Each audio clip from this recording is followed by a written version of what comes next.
Yo, what's going on, warriors, samurais, and legends? How you doing? Welcome back to the dojo. I've been working on this type of video for a while, just drafting up different concepts and how I want to go about expressing this. This video is about my experiences as a full-time content creator. All right, not this year, not just last year, but like just when that light bulb just came over my head of, yo, I think this is a possibility.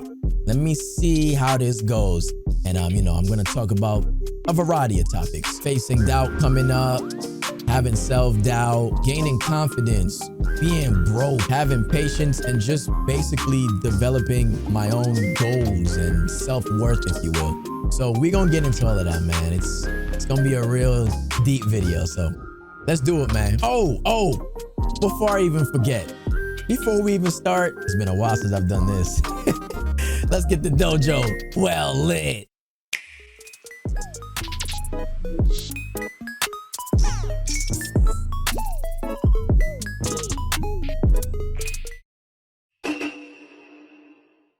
All right, y'all, let me take you guys back to like 2018. That's when I first started having thoughts of, just maybe.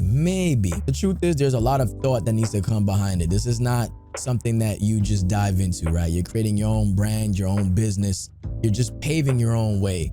This comes with ups and downs and roller coasters. It's a process. This is not something you just dive into. You don't just, quit your job and be like, oh, I think I'm about to just go full-time streaming, something light, something easy.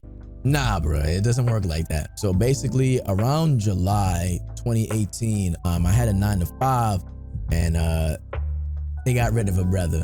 It was a job where I was at for maybe a year and a half, and they just didn't know what to do with me. It was like a content management job, and I was just kind of bouncing around different departments, and they just really didn't know what to do with me. And to be honest with y'all, I just got really sick of doing something I wasn't passionate about. I kid you not. I was at work, literally working on emotes, thinking of new concepts. All I could think about was content creation. That was all I can think about. It was nuts, man. And even a couple years before that, before I even was able to upgrade my setup, let me show y'all my first setup, bro.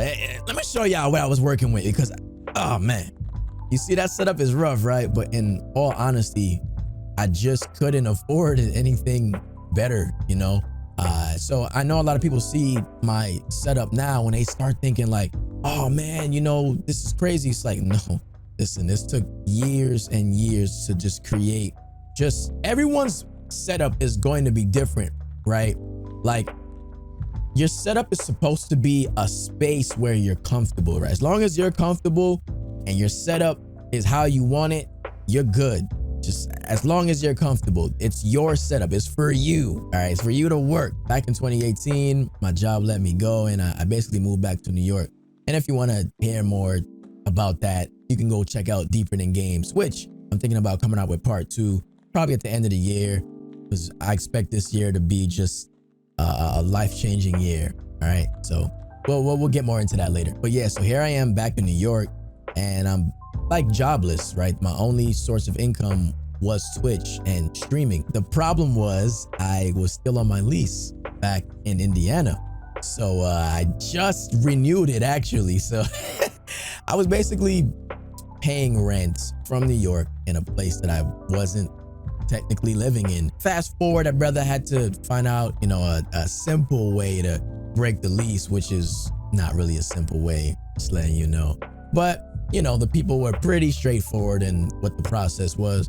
Got that done. But just that process of me paying rent from New York with, I guess full-time Twitch streaming, because that's what it was. I was full-time streaming. And I remember there was just so many doubts that I had. So many doubts, right? There was times where I was literally just flat broke. This is when I realized like, oh, this is about to be really rough. This was around the time when Pokemon Let's Go came out, the Pikachu. I tried to buy Pokemon Let's Go Pikachu in the eShop, and I remember my card getting declined. My card got declined. Like, and I'm like, no, this must be a mistake. Maybe I'm entering the wrong numbers, or I don't know, there's gotta be some type of, what's going on here? Bruh, I did not have the $60. I didn't have it. And that's when my eyes opened and I was like, wow, this is going to be rough. I have nothing. At the time, I wasn't really posting on Twitter. I didn't have a big YouTube. Still don't have a big YouTube. I don't have a large Instagram platform. Twitch was my only way of receiving income. This is like literally all I got. That's it. Like, this is my form of creation. With this Twitch channel, the SenseiCJ brand, the Dojo, this was my only way of trying to expand into other genres, into other platforms. This was it. So that let me know, not only am I facing self-doubt, but other people around me, family, friends, they really just didn't believe. And to a certain extent, like, I get it, you know. Honestly, I mean, I get it. I get it. You know, with me speaking of just how I'm just living basically check to check, you know, not really receiving much, but just enough to pay rent and, you know, maybe get a game here or there. You know, it was honestly really eye-opening. And that's when I started realizing, hey, I need to start really putting even more effort, start expanding my mental and just really getting my ideas out there and sharing my experiences. That was like, I've been on a platform for so long and I've seen so many things, experienced so many different people. You know, I've seen people come and go. I've had friends, lost friends. It's a long process, and to share that experience, you know, maybe it may be relatable to just one person. If I can just relate to one person, bro, like, I'm good. You feel me? Like, I just want to be able to say, like, I impacted somebody, you know? So here I am going to different events, and here's the proud moment I could say I can take out of like 2019 was I was able to go to different conventions and different events, all full-time content creation, nothing else but full-time content creation. That's something I'm proud of. So me able to, you know, buy a plane ticket and get hotels and, you know what I mean? And just be able to do things just off of my content. That's something for me to be proud of, you know? So TwitchCon, PAX East, that was dope for me. So at the end of 2019, I made my first like really big purchase for myself to say like, okay, I'm gonna make a quality upgrade. And with this, I'm just gonna dive in, man. I'm gonna dive in it. Oh, I'm about to die. You know what I'm trying to say? Real cameras as a webcam, basically, with the Elgato Cam Link, and just really starting to upgrade production and just presentation, right? So let me show you real quick. This is the camera that I got back in December 2019, the Sony a6000. This is my streaming camera, man, the Sony a6000. You can still see the lens that I'm recording this YouTube video off of, which is the Sony a6400. Just a slight upgrade, but I mean, great cameras. So yeah, if you're looking to really dive into some new cameras, man, I suggest going into the Sony. If you're done with the webcam stuff, you feel me? You don't need it. Just quality upgrade, if you will, you know? So something like, you feel me? Let's go back to the other view though. All right, so that was my 2019 kind of gift to myself to say, you know, you had a cool year. You was able to do all these things off of such limited income, pay rent, still go to conventions, even though you were, you know, broke many months, you're still able to, you know, make moves and make things happen. Cool. 2020. Listen, man, 2020 was just the biggest year in my streaming career, just my content creation career. I said to myself, I am going to start doing things that is out of the norm for me, or maybe a field that's kind of uncomfortable for me. There's so many times I have ideas or concepts and I'm like, yo, I need to get these out of my head. I don't know how I want to present them yet, but I need to figure this out. All right, I need to just get this out. If nobody rocks with it, at least I'm able to say, I did that. I got it out. I'm trying. You understand what I'm saying? At least I'm trying to do new things, and not just new things, right? Because so many things have been done, but I want to do it my way, my style, whereas I'm able to say no one can do it like this. Like, yes, you've seen this before, but do they do it like this, right? So this is what makes things special. I'm sorry, I gotta use like a basketball analogy here, but everybody plays basketball, right? Everybody plays basketball in the NBA. The thing is, what makes people different, right? Can you jump higher than this person? Or maybe you dribble different. Maybe you got different crossover. You start adding things, different arsenal of moves, you know what I mean, to your skill set. So that's what I try to do. I try to bring that to content creation, right? I just want to be able to say, yeah, people make content, but do they do it just like this? Do they deliver it like this? Do they do, you know what I mean? Does the branding work like this so smoothly all together? And that's what I try to create with the dojo, with the SenseiCJ brand, is to continue to bring like a uniform, but have fun, you feel me? Like, come on, man. And 2020 was such a large reflection year for me, because I was really thinking, I mean, just the year before and the year before that, I mean, I was freaking in and out of depression and just different emotions of just, it's one thing to like be depressed, bro, but to add on like the pressure of, yo, you have to create content. This is how you're going to eat. And, you know, just all the different aspects that came with that, bro. When you make content, you are diving into the unknown. You do not know if you are going to be successful or not. I know there are really just super confident people that are just, they come on the platform and they're just like, yo, this is gonna work because I said it's gonna work. This is undeniable, blah, blah, blah.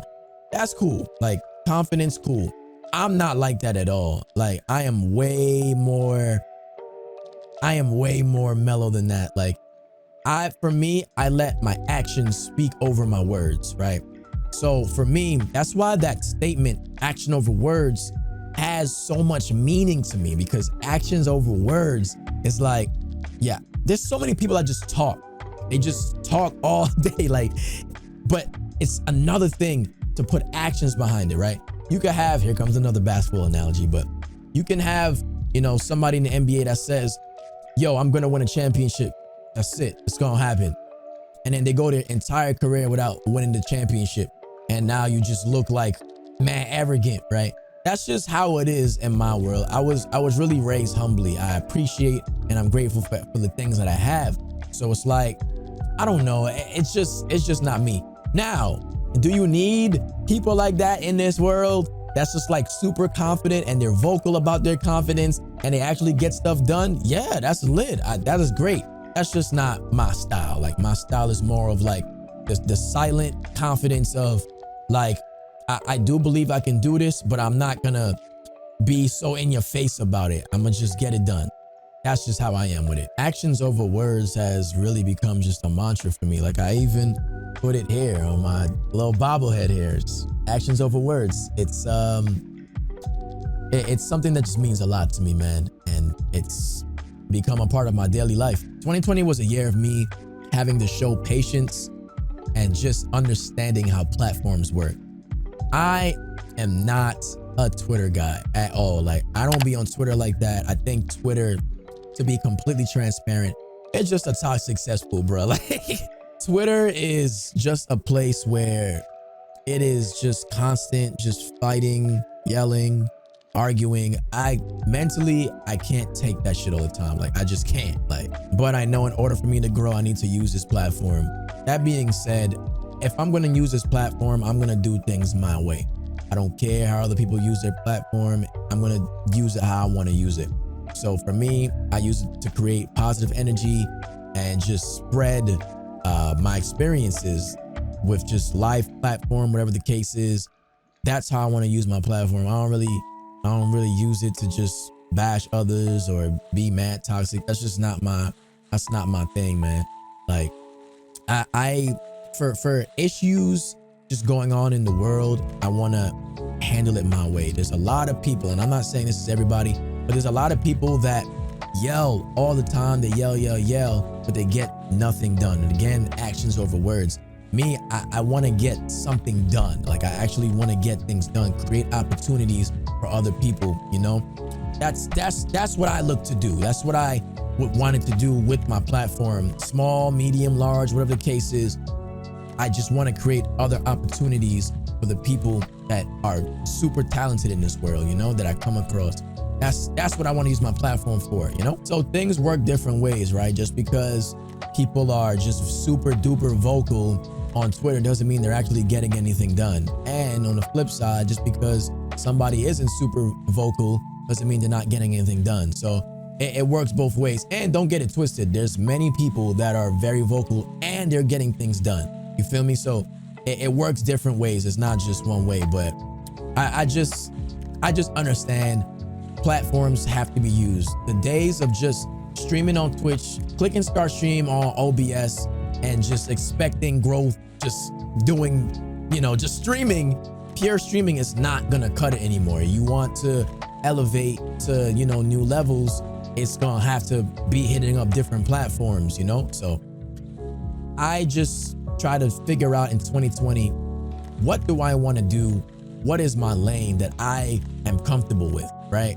And then what am I uncomfortable with? Okay, so uncomfortable was creating skits. That was something that was uncomfortable for me because, to be honest with y'all, I never really like watched skits. Like, I know there's a lot of people on YouTube or Twitter that create skits, but I never like really watched them. You feel me? Like, I might have seen one or two here and there, but like I never watched them religiously. So for me, it was something I was really uncomfortable with, and it was just a brand new lane for me, right? But man, was it so fun doing, and you know, I'm going to continue doing it because there's so many things that happen in the Twitch culture that I'm just like, yo, I'm about to just make skits out of this. Like, what? Like, I can, this is easy. This is some things that I experienced that so many people experience. This is about to be easy because we can just get a good laugh out of this. This is real stuff that's happening. 2020 was also a year where I realized there are people that you're going to encounter in this world that think because they aren't around, they feel like that's actually going to change things. And the reality of the situation is things actually got better. There's so many times that you don't even realize you're in a toxic situation, and things become so much clearer and brighter once you remove yourself from the situation. It's like, yo, wow, this is so much better. Why did I not like do this before? This is so much better. So now the dojo is heading in such like a natural energy, such a genuine energy, right? I feel like the people like that watching this around, you know, whether it's in Discord or watching the stream or Twitter or whatever the case is, I feel like everybody is like just wants to see me win, and not just me, but you know, like just each other win. You know, when people announce like, oh, I got this job, or yo, I made affiliate, or yo, I made partner, everyone is just genuinely just happy for each other.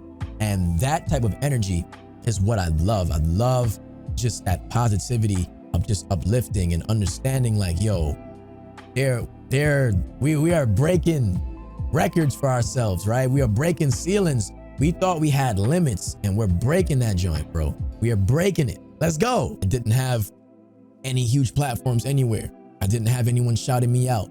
I didn't have somebody saying, yo, check this guy out. Nothing. I didn't have that coming up. So being able to say like, I built a community from the ground up, it's a different vibe, right? I started building a community in 2014, all right? In those days, there was like nobody black on the platform, especially like good, right? Like, let's be honest, y'all.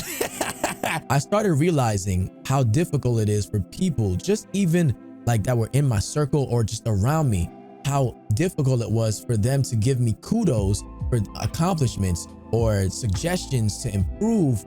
But for people that they don't even know, like, or bigger creators, oh man, it was like so easy for them to big them up. And that let me know like, this isn't the situation I want to be in. I think I want to get out of this and just meet like just new people, right? Just meet new people that genuinely just want to see me win, and we want to see each other win, you know, and we just have suggestions and ideas that can further, you know, grow the platform. What many people do not even understand is, let's say you have a friend, right? And they blow up, right? Their content does fantastic. You guys are cool. If you guys are cool, that's good for you also. You know why? They can put you on. It's a cycle. It's steel sharpens steel. So many YouTubers and streamers talk about each other's streams on their platforms all the time because it helps create and generate traffic on each other's channels. You know what I mean? Scratch each other's backs, whatever the case is. But it's even better when it's genuine energy, like you guys are actually friends. So listen, man, it's been a strategy that's been used all across the platform all the time. It's like, why would you not want to see your friends win? It just doesn't make sense. The only thing that does make sense is, well, maybe you guys aren't friends. 2020 was such an eye-opening year for me and let me know where I stood and where I can potentially go. I hit and achieved over 4,000 subscribers. Listen, let me explain something to you, y'all. Prior to 2020, y'all, let me tell you, I felt so stagnant. I was basically toying with, I say like 300 to like 375 subs, like really just hovering in that lane there. And, you know, you guys could do the math. You know, that's maybe like 1,500, you feel me? In terms of balancing that with bits, probably 1,500 a month, you know, like it's rough, bro. It's rough, man. It's rough. Honestly, it took a lot of maturing for me to understand how to, you know, start navigating with getting, you know, more subs. I know for a fact how some people would be like, this is not something that happens every day, right? You don't, whether it's 1,000 subs, 2,000, 3,000, 4,000, like the more subs you acquire, especially when you're in the thousands, this is special, like top 1% like type things here on Twitch. This is not something that's, you know, you see every day. This is very unique situations that I'm starting to enter in, and being conscious of that, you know, I just wanted to continue to remain remain humble. This is not something that's gonna make me start working less or any of that. This just lets me know, yo, I have many people that really believe in my content and my vision. You know, I gotta make sure that I keep working not to let them down. They believe in my content. We gotta keep it pushing, man. Keep training. So at this point, this is when I started seeing more people come from Twitter, from, you know, just talking about even topics like these, you know, putting that out on Twitter or my skits or whatever the case is, you know, and you know, just really showing love. Even I even started getting a few people from YouTube, and you know, that just started letting me know, okay, what I'm doing is actually working, and not only do I get to, you know, share my experiences and have fun, but I get to meet new gamers. It's one of the hugest reasons why I got on Twitch, on this platform. I used to have to hide who I was, right? This was even before I started streaming. I used to have to hide who I was, just like for things like my love of Pokemon, right? This is why I think Shofu is so cool, because he made it, for me personally, he was the first person I saw like that had a big platform that made it cool to like love Pokemon and just things that weren't viewed like as cool, you know, back in 2012, 2011. Like, at least in my circle, dudes wasn't, you know, viewing that cool. You was made fun of for that stuff. So it was just like, damn, this is lit, yo. Like, this is really cool to be able to meet people with the same common interests. In 2014, I remember I felt so insecure of asking this question, and people were looking at me like I was crazy.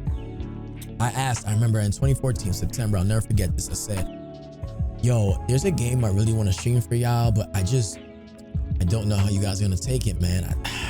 I was damn near, it damn near felt like I was about to announce like I got somebody pregnant. Like that was that type of energy. Like, I was like, you know, I want to stream Pokemon, y'all. And dudes were like, bro, what are you, stream it? Like, what are you talking about? We would love to see it. What the hell? Like, it was, it let me know this is such a different culture. It's such a different culture, and I felt so accepted.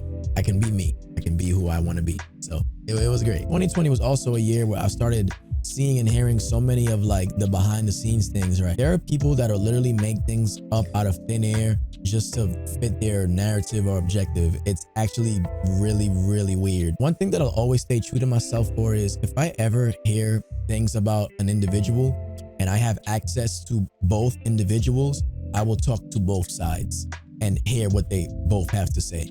That just makes complete sense to me. That way I can then come up with my own conclusion, right?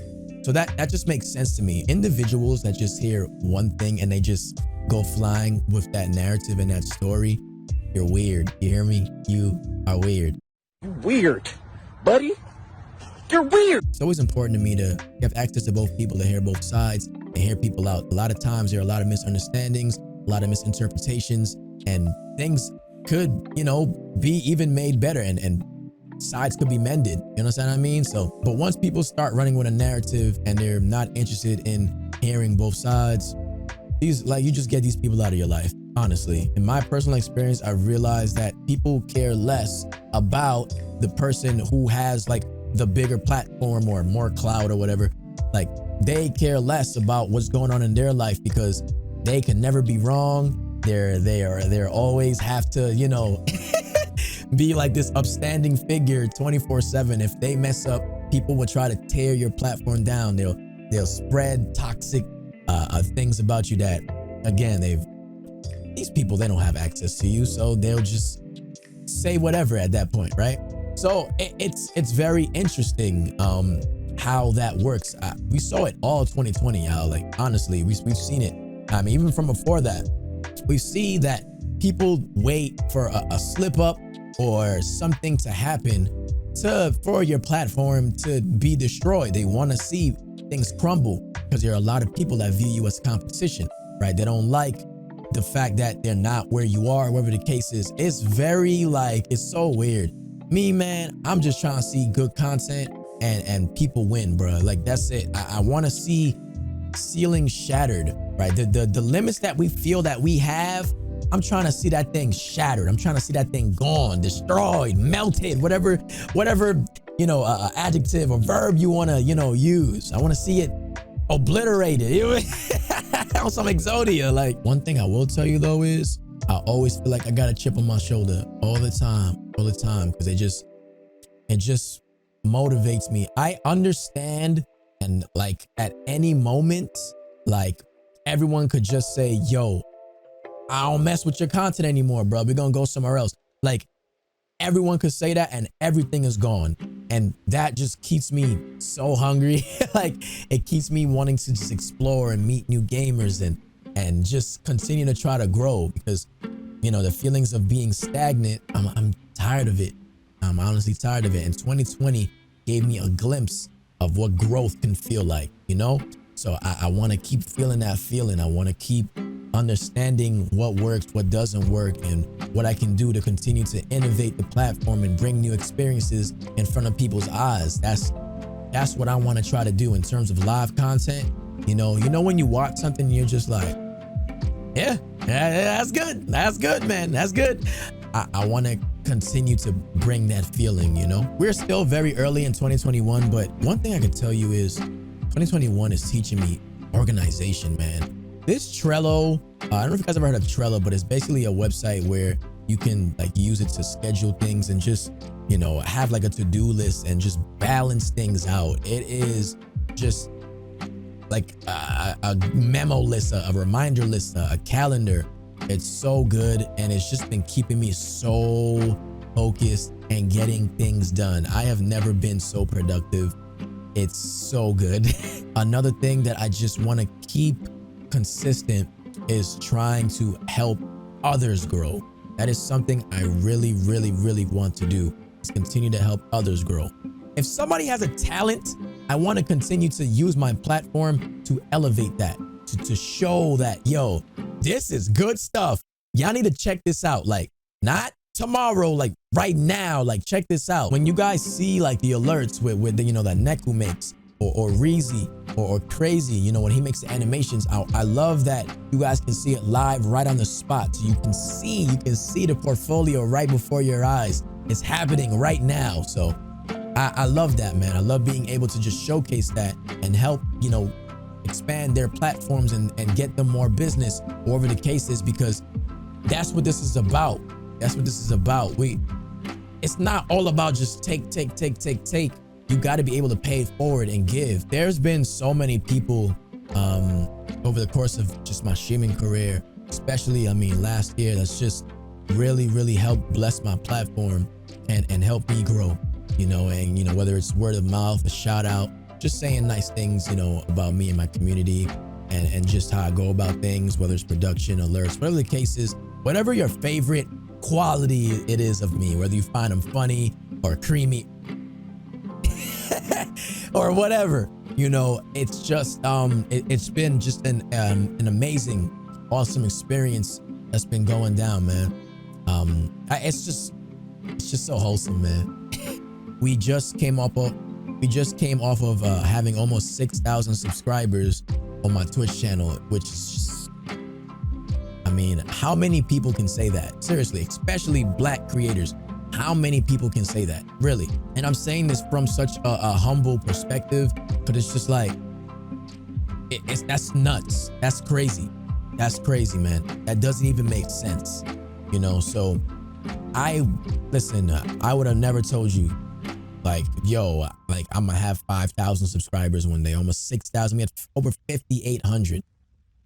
That is crazy. And it just goes to show, you don't need to have the biggest viewer numbers ever. Don't need to have that. Keep building a community and meeting people that actually are there for you and believe in you and want to help and see you grow.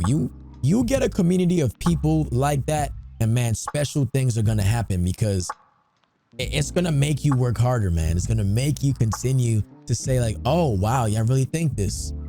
You just had to be there, man. You just had to be there to experience, what we were experiencing, man. Getting 1,000 subs in one stream, that's rare. It's rare, so shout out to the Dojo, man. Another major goal for me in 2021 and just moving forward is just accumulating paid sponsorships.